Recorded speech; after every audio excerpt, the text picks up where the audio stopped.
being a kid, whenever I wanted to know something, I was always the kid that was like, well, why? But why? But why? And so that's me as an adult, where instead of asking other people why, I just figure out myself, well, why does this thing work the way that it does? And so whenever I have a question about anything, and I just have a naturally curious mind, I want to know how things work and how they're constructed and how they're assembled and what part does what and how does it function. I just adopt that into my repertoire of learning. And so I spend a lot of the day reading articles. And if I don't understand something or I don't get why that would be the way that it is, I try to do research on it. And as I learn, I try to, one of the ways that I've been able to make sure that I retain information is to basically make sure that I could explain it to someone else if I needed to. And if I can successfully explain it to someone else and correctly, then that's a pretty good indicator that I had actually learned what I was attempting to learn. Welcome to Geared Up. I'm Andrew Edwards. I am John Rettinger. Geared Up is your weekly look at the world of consumer electronics and gadgets. And John. Yes, Drew. We do this every time. I don't know how. This is probably the only show on the internet that does this. It's by design. By design. I don't know who designed it this way, but it happens. Every week, we have the best guest we've ever had, yet the best guest we've ever had never eclipses the previous guest on the show. How is that possible? It is a feat of magic, and we've had some good guests on, right? And we've had, for sure. We had John Morrison, we had Marquez. We've had really solid guests, but somehow we managed to get better. We saved the best for last, although this is not our last show. Mr. Quinn Nelson, the proprietor of Snazzy Labs. How are you doing? Oh, that's the first time I've ever heard that title. I like it. Put on your business cards. The king of Snazzy Labs. Hello. How you guys doing? We're doing great. How are you doing? I'm swell. It's Monday morning. You gotta love those. We should say the recently married Quinn Nelson. Yes, we do. That's true. Congratulations. True. Has married life, how's it been treating you? It's good. I'm still married, so it's going pretty well. I mean, listen, that is a plus. Yeah. 1 month later, I'm still here. Yeah. Marriage review 2 months later. So before we jump into, if someone's listening who doesn't know who Quinn is and the work that he does, we'll be getting into that. But a couple of quick things to go over from last week. First, actually, there's a few things. And Quinn is the perfect guest for these things, too, despite the fact that he wasn't even here for these. Yes. First of all, a couple months back, you said AirPods Max are not for you. You will not be buying them. You did see the utility for other people, but to you, they just weren't worth the price. And yet, here you are wearing your pair of AirPods Max. How are you liking it?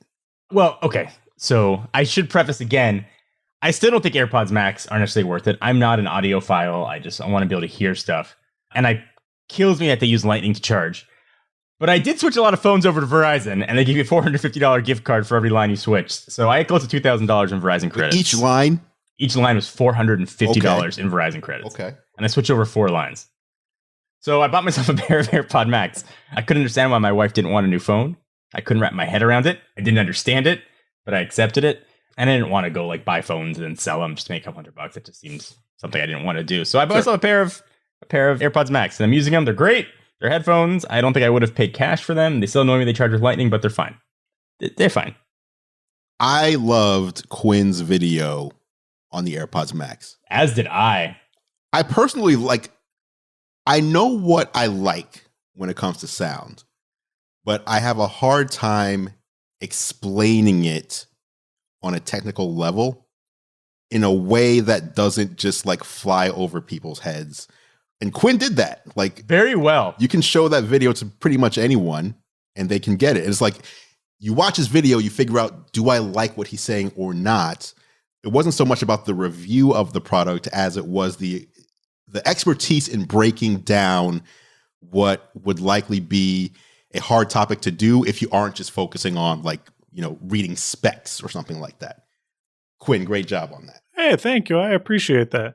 Yeah, I'm still using mine. I gave them a better review than they're fine, which is the 2-word review we just got from John. But I do have to admit, I'm looking at you guys right now on the FaceTime. You're both wearing AirPods Max. Do you know what I'm wearing? Oh, some weird obscure. I was gonna say it's probably something that costs $15,000. No, I'm wearing AirPods Pro. Oh, All right. I still think that my AirPods Pro, I mean, they definitely get the most listening time of probably any pair of headphones I own. And I really do like the AirPods Max. They sound fantastic, but I've developed some beefs with them over time. Their weight and comfort is truly problematic for me. They're too heavy, and I think they clamp my head too strong. I can't wear them for very long without them bothering me, which I'm generally not super sensitive to that stuff, but they bug me. And then the other thing that I will echo John on, charging via Lightning is so frustrating because especially with the iPhone 12, I don't have Lightning cables laying around anymore. I've got MagSafe and Qi, and I use USB-C for everything else. And these things will just sit dead for 2 weeks because I think to myself, well, where did I put that one Lightning cable I still have? Well, I don't remember. Charging with Lightning feels like a punitive move from Apple. Like, I don't know, it's so dumb. I just felt like let's see what we can get away with. It's so dumb. Quinn, what do you use headphones-wise when you edit? So, I don't want to show my cards, but I don't edit anymore.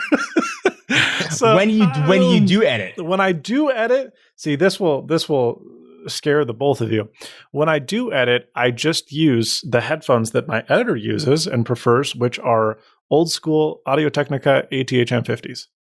So with YouTube editing, it's I'm not doing anything that's super high production, so I've never felt the need for more. If I was going to be an editor full time, I would choose a different setup. At my desk right here, when I want to listen to music and when I want to do stuff really well, I will wear these Stax SRL 700, which are open back electrostatic speakers. I have this massive rectifier amplifier next to me, and they're awesome. But I can't use them for stuff like this because they leak like crazy. I mean, they contain no sound whatsoever. So if you're ever on a call or whatever, I can't use them. And so I keep my AirPods Pro in my pocket almost every day. And so when I need to do something like this, I just whip them out and stick them in.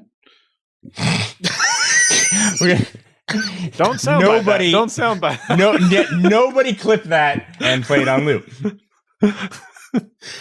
Wow. Okay. Another follow-up from I think 2 weeks ago. These were both from the Marquez episode. Tesla now allows you I knew this was coming to buy a car using Bitcoin. Now, in that episode, it had already been announced that Elon said they were working on this. And John said it will be years before this actually comes to fruition.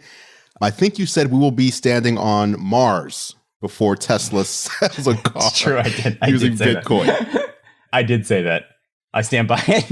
Listen, they're doing it. Have you read the disclosure when you try to order a car with Bitcoin? It is like essentially says you're an idiot, but go ahead and be an idiot. I think it was Marquez even that tweeted like how brilliant it is to buy a depreciating asset with a theoretical appreciating asset. Mm-hmm. Made me laugh. I didn't think they were going to get around how to do it or how they were going to lock in a price. Yeah, I'm shocked that they did it so fast. And listen, I was definitely wrong with my prediction, but I'm shocked that that's a thing. And if you are looking to buy a Tesla, do not do it with Bitcoin. Not only are you getting hit, people think that when they buy it, they're not getting hit with taxes on it, just like a transfer. Mm-hmm. But as soon as that leaves your account, like you're paying property taxes, I believe, on Bitcoin. The government treats it as property. What? Wow. Nelson, don't take home to me for tax advice, but that's my understanding at least. I mean, so it's like a doubly dumb thing to do. But listen, according to Elon, Teslas are appreciating assets because of the price of autopilot constantly increasing. It's true. So I think we all have threes. We should probably sell our threes, and we probably pay, let's say, between 50 and 75,000 for them. We'd probably sell them for at least 110 right now. I would think on a Friday you'll get 150. Yeah. Actually, I argued with him about that on Twitter a year and a half ago, and he ended up replying to me, and we had a couple of messages back and forth. And I remember, look, I'm not an accountant. I don't claim to be more intelligent than Elon Musk. He's clearly a genius. But I got written up in Motley Fool, and I think Forbes did an article too, where basically it boiled down to this idiot YouTuber understands accounting law better than Elon Musk. What was the argument? That it was an appreciating asset. I said it's not. By definition, it is a depreciating asset. It might earn you revenue over time, but it is not appreciating. It is a liability. Yeah, the asset itself isn't making money, is increasing in value. Yeah. I mean, it's the same thing as like all these town cars. You know, the chauffeur services will drive them. Yeah. Those are not appreciating assets while they are still making money. Yeah, right. What do you think of the argument that I've been seeing that with Tesla being so focused on the environment with solar, with EVs, that they are now using Bitcoin, which I don't know much about this part, but is a huge waste of electricity, basically. Like when you're buying and especially the amount of Bitcoin you need to use, you're wasting so much energy for the transaction. I want to chime in on that. There's an argument to be made from a lot of people that when you buy a Tesla, the energy that's being, that it takes to make that car is more than it takes to build an internal combustion car. And then when you charge your car, you're charging it from dirty sources, so it's dirtier than driving a internal combustion car. It's an argument you hear all the time. And I think the counter to all of that is that Bitcoin mining, electric cars, your home do not care where that energy comes from. Should you have access to a clean energy grid? Should you have access to solar? The Bitcoin mining is still using the same electricity, and your car is still being charged. So while it does consume a lot of energy, I don't know where that energy is being generated from. Maybe there's solar farms, maybe they're going off a dirty grid. But that argument of everybody gets electricity from the exact same dirty place, I just fundamentally disagree with. I agree with that. Fair enough. It came out much stronger than I expected that to come out. I hear that all the time for people like, oh, you got a Tesla, it's dirtier. I'm like, well, actually, maybe for some people, here's how California's energy is being generated. Here's how my energy is being generated. Yeah. And they're like, well, you still have a stupid face. I'm like, okay, so that's what we're talking about here. All right, let's talk about Quinn for a second. Who is Quinn Nelson? Yes. I want to preface this by saying there is one thing in particular that I feel like I can watch someone's content and know if they are going to last long term. There's one thing. Regardless of what else you have in your repertoire, when you watch Quinn's videos, you can tell that he is having fun. That is true. He genuinely enjoys the content he's making and what he's doing, versus just someone who sees a topic that they have an opinion on and they want to share their opinion. This is someone who really enjoy. Like, I'm watching him have fun, and I'm just having fun watching the video because of it. So, Quinn, let's talk about how you got into this game, how long you've been doing it. We talked about it a little bit before we started recording. And mostly what I'm interested in is what got you into, like, you are a tech channel, but I think you would agree that you do skew towards Apple in a lot of your content. So what got you into Apple in particular? Sure. Okay. Wow. Where to begin? First of all, I'm glad I have fooled you both into thinking I enjoy my job. Just kidding. No, I love it. It's a lot of fun. I started doing YouTube clear back in 2008. John had already been doing it for, I think, like 20 years at that point. But about give or take, yeah. But I was one of the earlier people to the scene, and I think I've lasted longer than most. Part of the reason is I was able to take a little bit of a sabbatical. I was gone for 2 years serving a mission for my church, where I went down to Bolivia and kind of served and helped people down there. And that gave me an opportunity to, grow up a lot, because I started doing YouTube when I was 15 years old. And so I was truly a kid. And then the other thing I think it permitted me to do was I was able to leave during the initial boom of the tech review industry. When I left, John was on top and had been for a while, but guys like Jonathan Morrison, TLD, they were catching up. Marquez was picking up some steam. Mm-hmm. But you go back and watch videos from 2012, they are very different from the reviews we'll see today. Extremely low production. Oftentimes people would just hit record, talk for 10 minutes, and then upload that to YouTube. Maybe they throw a cheesy intro at the beginning, and that's it. And then when I came back, Morrison and a couple of others had really kind of revolutionized the idea of this is how you make a tech YouTube video. People had 4K video they were publishing. The A-roll was shot separately from the B-roll. There were all these halo shots. People were using sliders and all sorts of crazy stuff. And I came back and was like, I don't know how to do this anymore because the platform had kind of evolved in my absence. And I think as a lot of people tend to do, I was inclined to copy the success that others had found. So I started shooting things like Jonathan Morrison, and I started reviewing phones like Marquez, and I started doing a lot of the stuff that everyone else was doing because that's kind of what everyone else was doing. And so from 2014 to 2016, probably, I primarily reviewed Android smartphones because that's what the cool thing to do was. And I liked it and I had fun. But the reality is that I wasn't Marquez. I wasn't Jonathan Morrison. I wasn't Jonathan Rettinger. I mean, there were too many guys that were doing stuff better than I was doing and would ever be able to do. And so I think around 2016, I had gotten really busy with school. My production schedule had decreased to the point where I was maybe making a video once every 2-3 weeks. It was really slow. I mean, I was mostly just making enough YouTube videos to pay for college and gas. I mean, it was really, I didn't think it was going to be tenable long term. And then mid 2016, I kind of woke up. I discovered other parts of YouTube. I took a lot of inspiration from Linus Tech Tips and a couple of other channels that just kind of did different stuff because I couldn't compete with the guys who did stuff well. So why try to compete? You're always going to lose. I didn't get early access to phones like many of them did. By the time I did publish my review, it happened days later because I didn't have a team. Their shots were better. Their scripts were often better. And so I figured, well, the best way to compete is to not. And I just started making videos that I wanted to make. And they were drastically different in terms of what those ended up being. You know, some were Hackintosh builds, some were DIY projects, some were just random stuff that I thought was cool. And luckily, I think my audience over time has adopted a lot of the same interests as I have.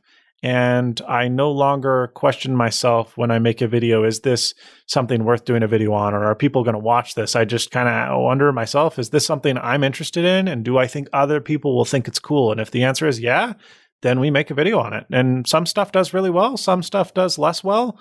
But it doesn't matter because, you know, we're kind of always on the up and up. And even though we're growing really slowly relative to a lot of other channels, our growth has been pretty steady and pretty sustainable, which has made it great for advertisers. And we have a lot of fun.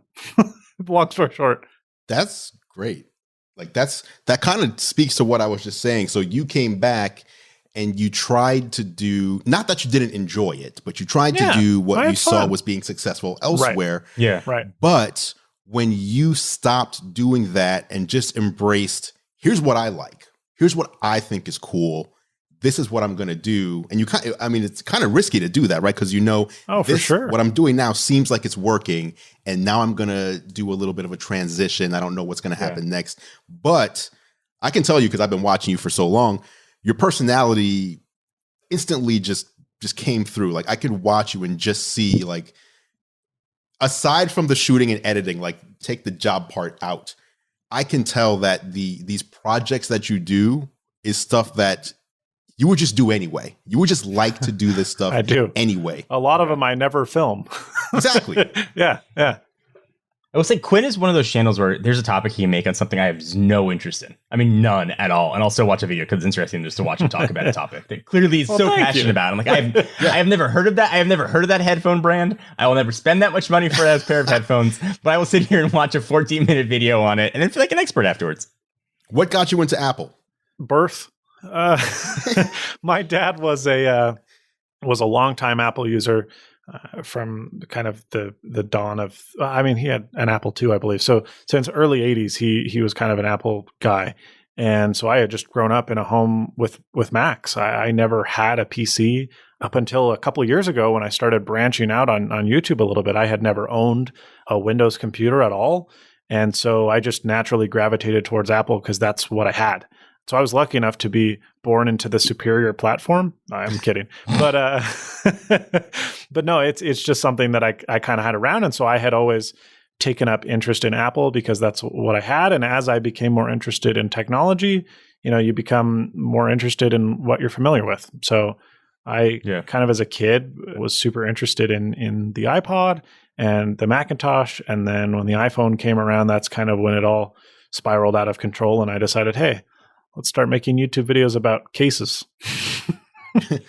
Have you dealt with fanboyism especially when you kind of made that switch away from Android and into a more Apple heavy channel. Do you deal with people who hate on you specifically because you make Apple content? Initially, yeah. I think it kind of comes in ebbs and flows. And I think a lot of it comes down to, let me put it this way. I think my transition away from Apple in my post-mission YouTube days were extremely beneficial because I did start to see the other side of the coin. And a lot of people will consider it cynicism, but I I think that a lot of my personality is identifying things that can improve and also identifying things that are good, no matter who makes the product and no matter where it's available from. So now today, I carry an Android phone and an iPhone in my pocket at all times. I use Windows every single day, just as I use macOS every single day. And so I think now that I've embraced all of the platforms and their strengths and weaknesses, it allows me to be a little more objective. And so I am quite proud about the fact that I think, generally based on comments I see online and Reddit threads and all the stuff, that I'm considered one of the more fair and balanced, maybe that means grumpy, but one of the more fair and balanced Apple-focused channels, because we praise Apple when they deserve it, and we throw them under the bus when they deserve to be criticized. So, which is never. No, thank you. I don't know about that. Let's get into some news. Yeah. Let's talk about what's going on in the world. So first, we're starting with iPhone 12s or 13, whatever this thing's going to end up being called. Yeah. So I'm just going to read to you the headline features. This is via Max Weinbach, who is 67% accurate, according to Apple Track. It's true. Run by our friend Sam. So here's what we're seeing. A thinner cutout, aka notch, a matte black color option, potential orange color option for the Pro line, ProMotion display, which includes always-on functionality, improved noise cancellation with beam forming for phone calls, whoever takes those and doesn't use headphones these days, complete overhaul of portrait mode that relies heavily on the LiDAR scanner, much higher quality ultra-wide lens, new image stabilization correction mode that auto-detects a subject and keeps them in focus during video recording, in-display Touch ID, battery life increases, and a coating on the stainless steel model to reduce smudges and fingerprints. And rainbows and unicorns will come out of its USB-C port. I mean, this is like a laundry list of things like, yeah, this would be a great thing to have. I love Max. I talk about it. I'm sure his sources are telling this. There's no way this phone launches with all of that. I hope it does. But what do you mean? Apple notoriously pulls things back the last minute. Like, this is like, hey, let's fix everything wrong with our phones. I think. I don't think Apple is at such a scale that they don't have the opportunity to pull stuff last minute. It's like you have to. So like 120 hertz wasn't being tested for the iPhone 12 Pro and the iPhone 12 Pro Max and then was pulled? No, I'm saying, I don't think it was pulled. I think it was, we're testing it to see if it's working. Okay, it's not working, so we're not going to go with it. But I don't think it was like, we're doing this and last minute we're pulling this. Okay, so let me rephrase. I think a lot of that stuff is being tested right now. And I doubt a lot of that actually makes it to production, at least, for this coming phone in September. Okay. Quinn, what do you think about this? I don't know. I tend to agree with both of you. On the 120 hertz ProMotion stuff, I had read, and the thing that makes the most sense to me is product availability. Apple operates at such a massive scale that when there's not components ready to rumble, they make no issue in skipping stuff, to the next year. Some companies would release with lower inventories to begin with. Other companies would, delay the launch of the phone. Apple's not going to do that because people will buy the iPhone no matter what. So they fit what they can in that 1 year period. I do tend to agree with John that they're not going to fix all of the woes that exist with the phone because then they need to make each upgrade substantive enough to warrant it. I believe the rumor of the notch, that's been rumored for years now. It makes sense. I think that the Face ID tech can probably fit into a smaller area. I don't think USB-C is ever coming to the iPhone. And, what were the other things? 120 hertz ProMotion? I think that's likely. I think that will absolutely be restricted to the Pro models. You're not going to find that on the Mini or the entry level. I think one of the issues Apple has kind of had with the 12 and 12 Pro is that there isn't enough to differentiate the two, and ProMotion will be a big one. And so that further kind of segments their product lineup. Yeah, I think it'll be an iPhone upgrade. I'm not looking at this list and saying, oh, wow, Apple's doing all this amazing stuff. I'm almost looking at this as, okay, like a lot of these aren't, to me, features. Like if you make the notch thinner, it's not a feature. Like all you're doing is moving the earpiece up to the top and then just condensing it. Like that's not a feature. That's not why someone's going to buy this phone. Matte black color option, except for Marquez, it's not a feature. Right. So we start seeing ProMotion, which allows the always on display. So that's like really one feature to me. Improved noise canceling with beamforming. I don't know who's taking phone calls like just like this anymore, just holding a phone up to their ear. I guess people do it, but I take it doesn't seem like that. a huge deal. Yeah. The portrait mode using LiDAR, they are already doing that with night mode on the current generation. So now it'll just be at all times. And then the much higher quality ultra wide lens, that seems like, again, not a huge deal. Like who's really buying the phone for ultra wide photography primarily? And then in-display Touch ID, that might be like a bigger one. Battery life increases. The coating on the stainless steel, like I don't look at the sides. I'm looking at the display. I think what's interesting is if Apple's going to be experience component shortages, trying to get to production. Yeah. And the components are crazy hard to find right now. I know Apple's making their own, but those, their own still needs parts. And I'm curious if that's going to impact what their launch plans are, their launch windows, or even the launch features. I'm curious if Apple does go in display, if they opt for Qualcomm's newest ultrasonic or make their own. The in-screen fingerprint reader in the S21 is amazing. It's ridiculous. I mean, it is unbelievably good. I cannot imagine Apple making something better than. I can't imagine a fingerprint reader working better than that works. So I would love to see that. Listen, if Apple only does in-screen fingerprint reader and ProMotion display, that's a huge upgrade. I think a huge upgrade. Smaller notch makes sense, different colors. They love to do that every year. If that's all that happens, plus a new processor, I think it is a giant reason to upgrade for a lot of people. I mean, that's I agree with that, but at the same time, you have to remember there's the Pro and the non-Pro lines. So if that was all they did, then that means half the phones in the lineup only get a new processor because they're not, at least as far as we're predicting, not putting that new display in the standard. Yep. Nor are they putting the stainless steel coat. It's nice coating that they've got here. Oleophobic, remove smudges and fingerprint. I don't know, man. I feel like there's something here that we're not seeing. I feel like this isn't enough. That's how I feel. Every phone has like a headline feature, even if all the other stuff is just okay. What is the headline feature? Okay, what's the headline feature on the 12 aside from design? Or is design the headline feature? I would say, I guess the design for most people is the headline feature, but I would say the camera, the main camera, like the main wide angle camera upgrades would probably be the main feature. Okay. I think Apple would tell you it's 5G.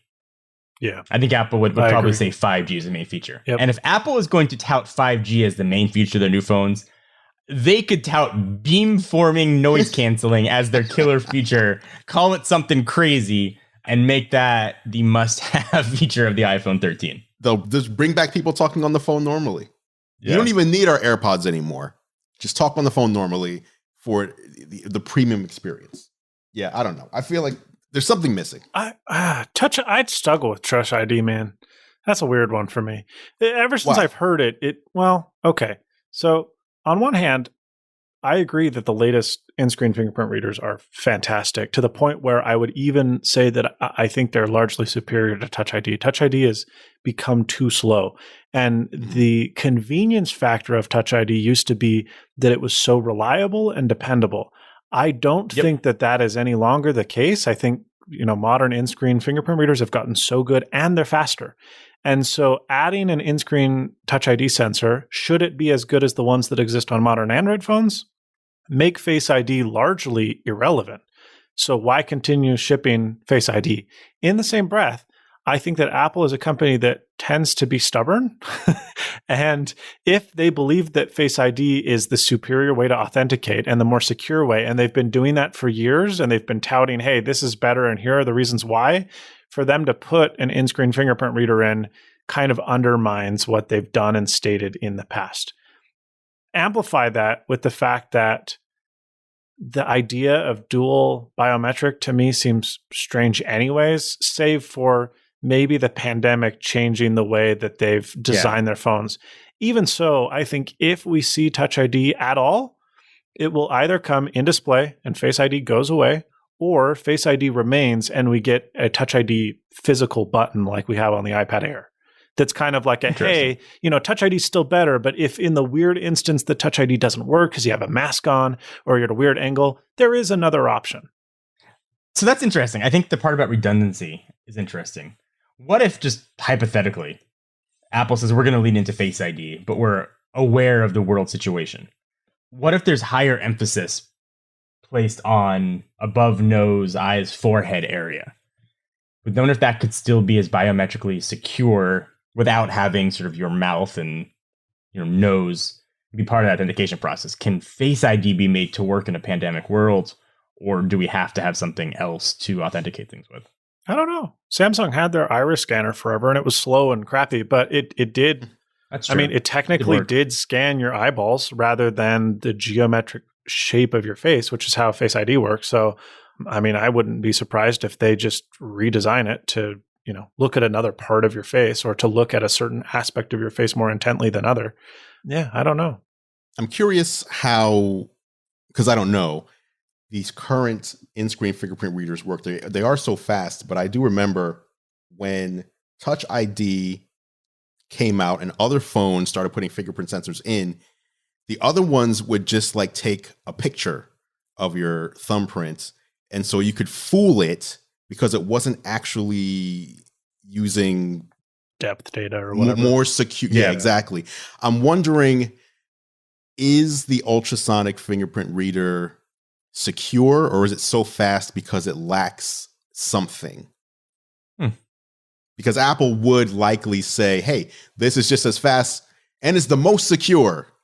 Yeah, I can't say. Qualcomm, I would generally trust Qualcomm's flagship technology, especially for that to be secure authentication. But that's a fair question. I don't know the answer. Okay, let's talk about MagSafe for a minute. John, you specifically said you wanted to talk to Quinn about MagSafe.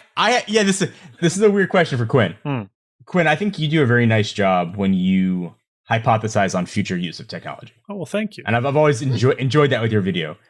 What do you see, and how do you see Apple using MagSafe? Obviously, the future of MagSafe is not just a neat way to faster charge your phone. How do you see MagSafe changing? Do you see it going on devices other than phones? Is it the future for data transfer? Like, what do you think is happening with MagSafe in the future? I struggle fundamentally with MagSafe because I think that I tend to believe the opinion that it began development after AirPower didn't work out. And not that it's a replacement for AirPower, but that they've had to shift their method on how are we going to wirelessly charge phones. I do think that a common complaint against Qi is, should Apple be deciding to move to an eventual portless iPhone? Well, I can't charge it when I'm sitting in bed or when I'm driving around in my car or whatever. Yeah. MagSafe omits that by quite literally ensuring that the Qi puck stays directly on the coil. You don't get that movement. You don't get any off axis. Is it connected? Do I have to check? It works. But I don't know beyond its current revision how it can really be used beyond how it's being used. Well, and I think Apple was maybe hoping that the third-party market would come up with ideas, and they're starting to, but it's really slow. Yeah. I think a lot of the problem is, and I did a video on this, the magnets inside of the iPhone are not the most expensive Apple can put in, but they're pretty close. And their strength is still not that high. And that's not a fault of the magnets Apple's using. That's just a fault of physics. And there are ways that they can increase the shear strength of the magnets. For example, if you pull a MagSafe puck like directly off of your phone without sliding it, it's quite difficult to remove. But if you start to slide the puck, it's pretty easy to pull it off. And that's because magnets are less strong when you start to slide them versus when you pull them off directly. That's when their polarities are more directly aligned.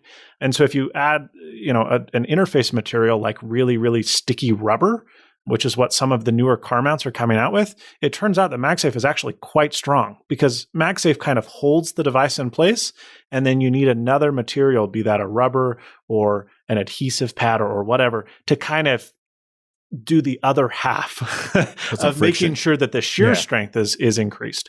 And that's one of the reasons why I'm kind of surprised that Apple released that horrible wallet was because there's nothing on the back of that thing other than leather. And leather is extremely slippery, and that thing just flies right off the phone. There's a new product that I tried out, and it's putting cards on the back of my phone isn't my MO, but they use a rubber backing to that wallet that they have that's a MagSafe wallet, and it is significantly better than the one Apple made. It stays in place, doesn't move around. Would I choose it over an actual case with a wallet attached if that was what I wanted to go for? Yeah. Probably not, but it does fix that issue. So MagSafe is weird to me because it seems like a feature that has a lot of potential, but Apple hasn't baked it very well. And I think they've kind of waited for other people to find the products to fix. I don't know. There's no problems yet. They've said, here's the solution, figure it out on your own. And I've been disappointed by Apple's own first-party support of MagSafe. And if it doesn't improve over the next year, I'm not confident that it will ever become something more than just a, hey, this makes sure that the wireless charger doesn't move around on the back of your phone. Do you see it ever becoming a way for data transfer? I mean, in theory, possibly, but practically no, because wireless is so good now anyway. I mean, ad hoc Wi-Fi is fantastic. So how do you envision, how would Apple, who clearly wants to get to a portless phone, how would they get there without MagSafe allowing for data? I mean, is it the answer you think is some crazy proprietary ad hoc Wi-Fi? Yeah, I mean, I guess my question is for you, when was the last time you plugged your phone in for data transfer purposes? Rarely. So maybe beyond provisioning the device itself, because that would be the argument is, when you're running diagnostics on it and all that stuff, Apple needs a way to be able to communicate with the phone non-wirelessly. They could maybe do something similar to the Apple Watch, and actually the AirPods Max have the same thing where if you crack them open, there are a few contacts that allow for data transfer pins that are just hidden inside the device. The Apple Watch famously has them when you pull, I think it's the bottom band off, you can see those little dots. So that's to communicate. It's a very low data rate because they don't need to send that much information. It's just to run, hey, we're Apple, let us do the thing.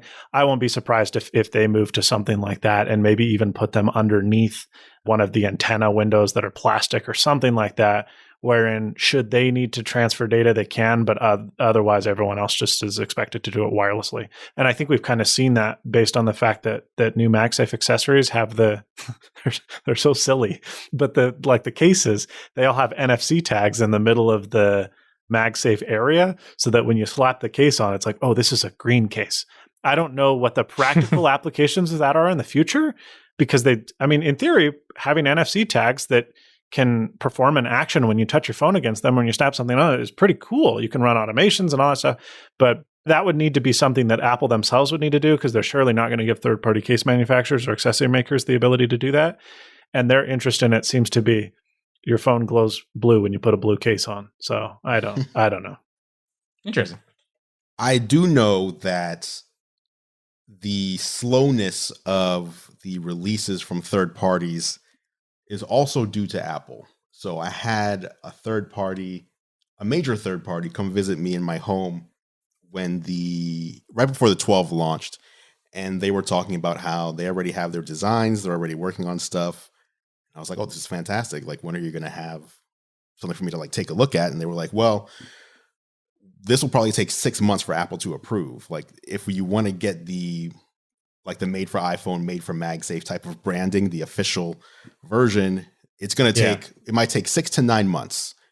And the phone isn't even out yet. The phone doesn't come out for 2 weeks. We're already working on stuff. We already have prototypes, and you won't be able to see them for 6 to 9 months, specifically because of Apple's approval process, which is apparently extremely rigorous. Apple doesn't just charge you a bunch of money and then say, okay, do what you want. Apple tests them and then says, your magnets are too strong or not strong enough, or, whatever it might be. So I would say, I kind of agree, I guess. If we don't see major changes and availability by the end of the following year of iPhone. So basically the end of the next iPhone cycle, then something's probably wrong. I will say I much prefer MagSafe over just an AirPower mat. Like AirPower is just a mat you just drop your stuff on and charge it up, whereas MagSafe has so many more utilities. I have all these accessories for like shooting video that you can put them on tripods and drones and all this stuff, and you just take your phone and just bam, connect it, and it doesn't go anywhere. I don't know much about magnets, but Quinn, I assume it's like a chain link, right? Like it's the weakest link that no matter how strong the magnet is on the other side, it's always only going to be as strong as the magnets in the phone, save for adding friction with rubber or something like that. Yeah, I'm not as hyper familiar with that. I do know that in the technical documentation that Apple provided to accessory makers, that's publicly available or it was leaked. I read the whole thing.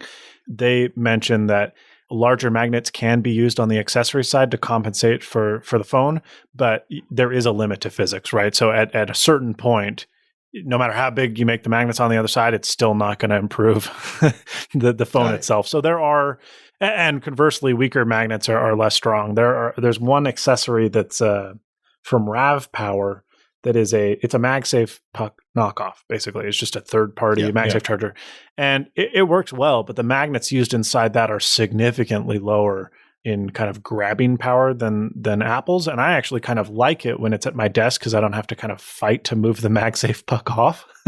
But I do know at the same time that there is a limit to how strong they can get. And frankly, one of the reasons why I'm skeptical is that there's not really a way that there's ever going to be good, cheap MagSafe accessories because these neodymium magnets that Apple's using are not inexpensive.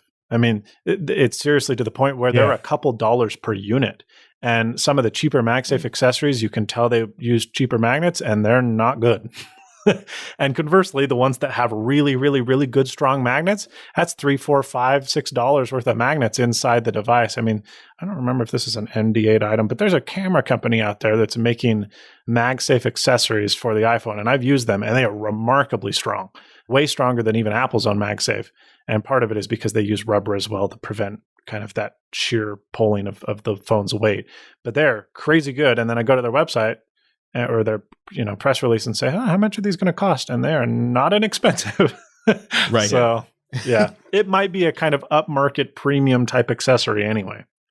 I got us into the weeds here. No. I got us into the weeds with MagSafe. I was just curious what Quinn's take on everything was. It's a good topic. It should be said that there was a difference. So there are magnets in the back of the phone. Magnets are not proprietary. So there are accessories that are compatible with MagSafe, and then there are MagSafe accessories. And an official MagSafe accessory it has gone through the process with Apple and will usually have more official features, better features basically, than something that's not. So for example, both Hyper and Anchor have these MagSafe batteries. So you can take a little battery pack and just magnetize it to the back of your phone. Neither of them are official MagSafe. So that being the case, they charge slower than what a MagSafe charger would charge at. Right. Just usual Qi speeds. Yeah, just regular Qi speeds. Hyper's is 7.5 and Anchor's is only 5 watts. Versus if it was a MagSafe charger, you get 15. And Apple is rumored to be working on one of those. So that's the example. So basically anyone can make one of these because you just need to put magnets in there to stick to the ones on the phone. But if you want higher functionality or in theory better functionality, then you need to get something that is officially MagSafe. Before we go to the next topic, Quinn, one thing that I am highly aware of, someone is working with Apple on using MagSafe in conjunction with the ultra wideband chip so that when you connect a MagSafe connector in the future, you basically have something equivalent to a Thunderbolt connection to whatever the other end of that cable is plugged into. Now, I don't know if that's Thunderbolt 3 or 2 or 1, but a fast connection used by way of the ultra wideband chip. So the hardware in essence tricks the user into believing it's going through the MagSafe connection, and when in reality the hardware is what establishes an ad hoc wireless connection would be my suspicion, right? I don't know. I mean, that's why I wanted to I tell wouldn't you. be I want to see what surprised you if said it's to me. I wouldn't be surprised if it's an NFC tag that taps into some special sauce that Apple has in their devices that says, "Hey, when this NFC tag kind of initiates it, this is the SSID, and this is all the juju you need to connect the two devices together, and then it makes it appear to the user as if it's going through the MagSafe connection, when in reality it's just using wireless connectivity." I don't know, maybe not, but that would be my guess. Unless Apple's developed some fancy wireless transmission data inside of the hardware on the puck, I don't know how that would be. I don't know. If they put I don't know either, but I'm thinking they put ultra wideband in the puck and they put ultra wideband in the phone, and somehow those two wirelessly go high speed. Interesting. I don't know. We'll find out. It is interesting. Sounds cool. Yes. Let's move on to a couple of Quinn's recent projects. You just bought a home. Congratulations on that too. Thank you. Appreciate it. And I enjoyed the video you just did about wiring your home, because I just did something similar. Yes. Now your home is like 300 years old. Not that old, but very old. My home is a couple of years old. 130 almost. Oh, geez. Nice. The home I bought is a couple of years old, and it had, I think, like Cat 5e, wired throughout the home. Okay. I wanted to future-proof myself. Cat 6 is what I used in my last house like 10 years ago, and it's still fast today. So I figured, let me go a little bit better. I went Cat 6a here, and I assume that'll last me another 10 to 15 years of just being totally fine speed-wise. Yeah. But I hired someone to do this. Right. So I just knew I need wiring. I would like it to be compatible with 10 gigabit speeds internally. I have 10 gigabit service to my home. Please make this happen for me. Which is incredible, by the way. It is. It's incredible, and it's incredibly expensive. Actually, so just as an aside, why do I have this? When I moved here, I was promised, like when I was house buying, I would get the address, be interested in a home, contact a broadband provider to make sure that they service the house. What are the fastest speeds I can get? I just wanted something like gigabit, right? Yeah. So I'm promised, oh yeah, we can do gigabit there. Okay, great. No, I close on the home, so where you can't like back out. I put down all this earnest money, right? So I'm like, okay, fantastic. Come to find out, the fastest speeds I can get are 5 megabits down, 1 megabit up. Woo! You sound like a candidate for Starlink. that is true. So I'm like, wait a minute. Like I was, you don't understand how like crestfallen I was, because I just bought this home. Like what else am I supposed to do? I can't be going to Starbucks to like upload videos what am I going to do? And so I remember this quote from a movie that was like, you can get anything if you pay for it, depending on what it is. Like if you can pay for it, you can get it, make it happen. So I found this company that does this wiring, fiber optic cabling, and it was like, you can get 1 gig speeds for like $600 a month, or you can get 10 gig speeds for $800 a month, something like that. It's like when they upgrade you just for a little bit, like you can get a medium Coke for $1, or you can get a large one for $1.25. Where are you going to get the $1.25 one then? But this is how I had to get internet to my home. It's ridiculously expensive, but there's like the other option is just upload my videos in 360p. Like it's very frustrating. I'm glad that I did end up having an option, but even at the 1 gig pricing, that's like 10 times the cost of what, like my neighbors down the street that have Comcast and pay for a gig would have to pay. But that's neither here nor there. The point is, I paid for a company to do all this, and Quinn said to himself, I'm getting in my basement, I'm wiring everything, I don't need help, and I'm bringing cameras into all these locations like a pro. So tell us about this project. Like, besides the fact that you know how to make videos and you like doing hands-on projects, at what point did you learn, here's how you wire a home? Or do you just say to yourself, okay, this is something I need to do, I just need to figure it out and make it happen, and you're just comfortable with that process? I'm a chronic Googler. So I've, since being a kid, whenever I wanted to know something, I was always the kid that was like, well, why? But why? But why? And so that's me as an adult, where instead of asking other people why, I just figure out myself, well, why does this thing work the way that it does? And so whenever I have a question about anything, and I just have a naturally curious mind, I want to know how things work and how they're constructed and how they're assembled and what part does what and how does it function. I just adopt that into my repertoire of learning. And so I spend a lot of the day reading articles. And if I don't understand something or I don't get why that would be the way that it is, I try to do research on it. And as I learn, I try to, one of the ways that I've been able to make sure that I retain information is to basically make sure that I could explain it to someone else if I needed to. And if I can successfully explain it to someone else and correctly, then that's a pretty good indicator that I had actually learned what I was attempting to learn.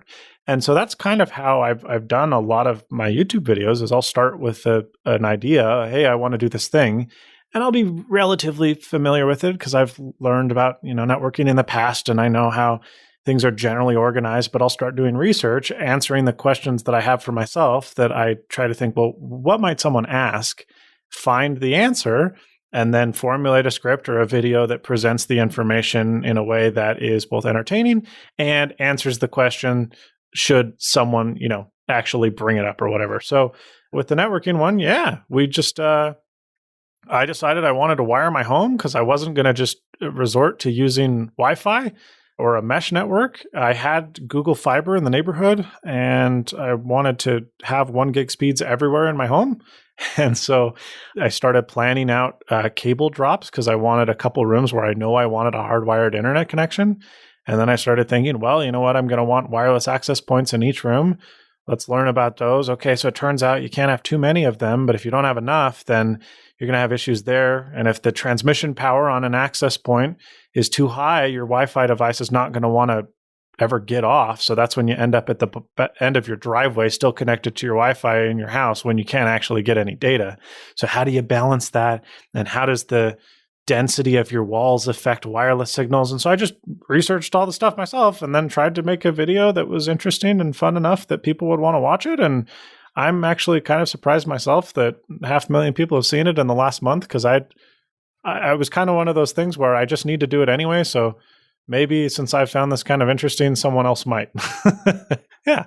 That is cool. That is cool. Thanks. And like the thing with that is most people, even me, like I will set up my Wi-Fi, and if I'm getting to the end of my driveway and not getting data, it's just like that's just how my Wi-Fi is. You take it to the next level of, okay, this is a problem. How can I even solve that and teach people, how to solve for this? Like, so kudos to you. That video was highly entertaining. And also like you grew like a beard mid-video. I knew only you guys would notice. I kept telling my editor, I was like, I think when we started this, I had because we filmed it over the course of a month probably, because it was just something that I'd chip away on a little bit. I mean, the whole thing probably took 60, 70 hours. And it's one of those things where when you think about it in retrospect, you're like, I should have just paid someone a couple $1,000s to do that. It would have been much better use of time. But I am glad that I was able to learn from it. It's just something I enjoy. Rather than sit on the couch and watch Netflix for 3 hours, I'd rather do a project. And so this was one of them. But it was funny that from the beginning of the video to the end, I get increasingly more hammered looking and probably gain 5 pounds in the process, Are you growing back the old school Quinn beard just out of curiosity? No, my wife would divorce me. I am growing back a beard, but I've been told that the curly mustache is specifically prohibited. Everything else is fine, but I've just been keeping it mid-length. I actually just trimmed it down because in my last video, I was like, that looks pretty bad. So I've de-neck beardified it a little bit. And yeah. How did your wife feel about you knocking holes in the walls of your new house? Oh, she was terrified, but I just told her, hey, you know what? It's fine. Also, it was great because our house was so old that there are already a bunch of weird things like that. So she'd be like, please don't damage this thing. I'm like, you think this is going to appear? Come look at this. This part of the foundation is falling down. I mean, this is no problem. So she just starts pointing out all the faults. She's very good. She bought. trusts my judgment perhaps more than she should, but yeah. She knows who she married. Yeah, that's right. It's part of the package. John has some smart home questions for you. John, get into those real quick. I mean, okay, so you shared, I think it was over Twitter. Was it the weekend or over the weekend you shared your HomeKit settings? And I've never been more jealous of a smart home setup in my life. from your floors to your toilet to curtains, you had everything set up. So my question for you is, how frustrating was that? Dealing with HomeKit inside. I mean, yeah, we all know everything can work, but how frustrating was it inside of HomeKit to make all of that work? Did you use Hoops? So I did not use Hoops. I do use Homebridge. There is a video that I'm actually doing on this very subject because every time I was adamant about not having a smart home because I have seen people say like, oh, look at my Philips Hue and look at this flashy stuff. And in the video, it looks really good, but they never actually use it because you're like, well, that's absurd. Who's going to go into the app and change the color of this room to green that like one moment of the, whatever. And so I felt like a lot of the problems with home automation and smart home stuff in general was that if it becomes more inconvenient than the problem it's attempting to solve, it's not good. So if it's slower for me to turn on my lights than it is to just walk over to the light switch and flip it up, I'm not going to use it. And so I had two really fundamental objectives when I started building out this house. Was one, I want to make sure that should the smart home completely disappear, nothing loses functionality. So my smart switches are Lutron Caseta smart switches. They're not, it's not like some of the Philips stuff where if you don't have stuff really kitted out, you turn the light switch off on your room and, oh, guess what? Now none of your Hue bulbs work because there's no power for them to draw. So I wanted to make sure that it was bulletproof, that I didn't have to use Siri or HomeKit or an app to do anything. I should be able to do everything with a button on the wall. And then my second objective, and this was perhaps my more pressing one, was that I wanted to make sure that I could use everything from a centralized location. I didn't want to have to use multiple apps. I wanted to be able to do everything from the same place. And Google does that to an extent, but I think HomeKit is actually generally one of the best ecosystems for that. Now, that's not to say that HomeKit is perfect. I had some real annoyances getting some stuff to work with HomeKit. But my main objective was buy everything HomeKit capable if you can.